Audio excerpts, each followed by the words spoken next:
Welcome to Luca is a Billionaire, where the only thing I invest in is your answers. You start by opening photos and finding the live photo you intend to convert. This method uses the built-in Photos effects, so there's no app download. Once the live photo is open, make sure you see the live badge at the top left so you're certain it's animated. Now tap the photo to open it full screen. This gives you access to the swipe-up effects panel. From here, you're ready for the next step where you apply the boomerang style effect.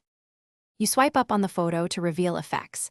This panel contains loop, bounce, and long exposure. Choose bounce. This flips play direction and repeats it, giving you a true boomerang-style motion without external tools. Once bounce is applied, play the preview to confirm timing and motion. If the start or end is awkward, tap Edit and trim the live photo's range to tighten the loop. Trimming shortens the clip and yields a smoother, punchier boomerang. When satisfied, you're almost done. You finish by sharing or exporting the bounce effect. Tap the share icon and pick Save as Video or Save as GIF, depending on where you'll post it. Saving as video preserves quality for platforms that don't accept GIF.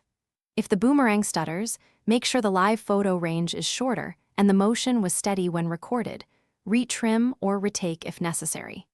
If upload fails, export as video to files and upload from there. That usually resolves format or size problems. Thanks for watching and please subscribe. It's the best investment you'll ever make.